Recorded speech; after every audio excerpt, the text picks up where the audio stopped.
Today, we're diving into something I think a lot of us can relate to. Those subtle but really powerful signs that you might have had to become an adult long before you were truly ready. So let's just get right into it. Okay, let me just start with a question for you. Have you ever tried to just relax? Do absolutely nothing for a minute, but instead of feeling good, you just get hit with this wave of guilt? Like you should be doing something, anything, more productive? Or what about this one? Do you find it almost impossible to ask for help or to really, truly trust that someone else is going to handle things the right way? You usually just end up doing it all yourself, right? Because, it just feels safer that way.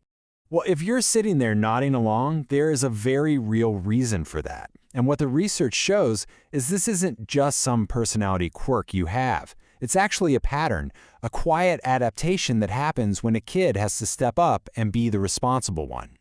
Yeah, there's even a clinical term for this. It's called parentification. It's basically when you have to act like a parent, either to yourself or to others, way too early. And what's so crucial to get here is that your nervous system literally rewires itself to handle this pressure. It learns that safety isn't about being comfortable, it's about being in control. So, what we're going to do is break down the 5 key signs that really reveal this pattern.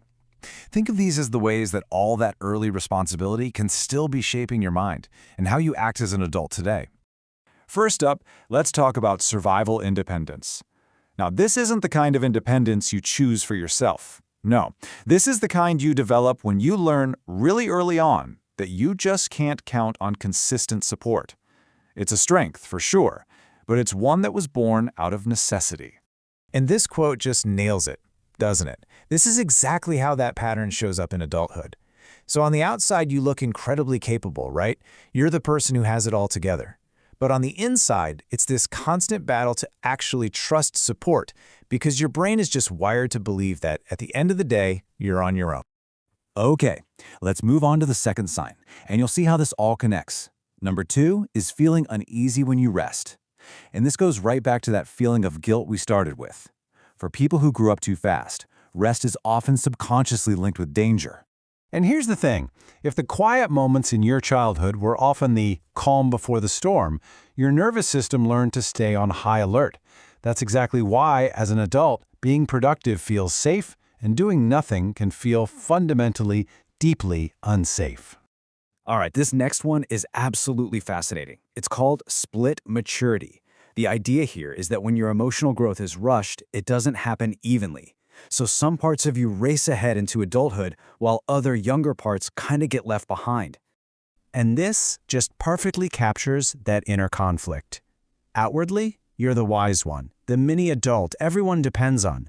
But inwardly, because you never learned how to safely need other people, there's a part of you that still feels like a little kid, just waiting for someone to give you permission to stop being the strong one for 5 minutes. Moving on to sign number 4, guarded empathy and hyper-awareness. I mean, think about it. If you had to manage the emotions of the adults around you when you were a child, you probably became an expert at reading people. You can sense a mood shift from across the room, or you see a problem coming before anyone else does.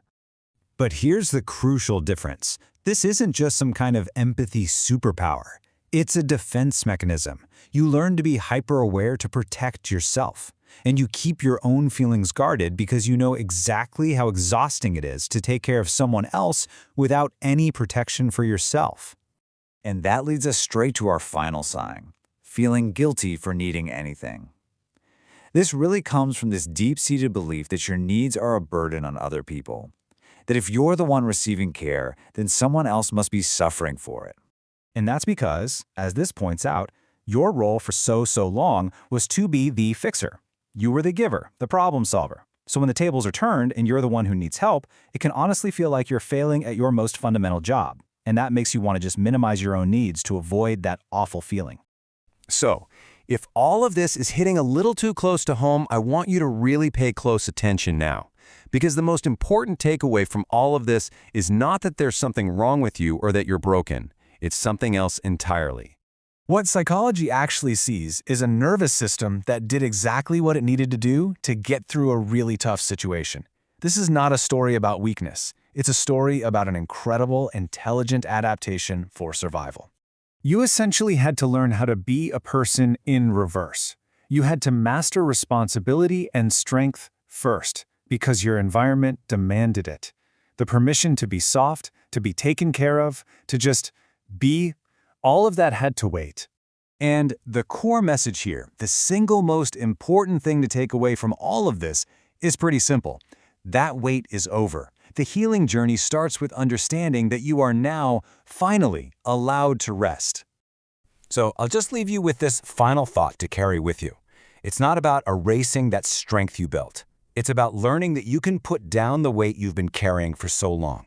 And the real question is, who could you become once you do?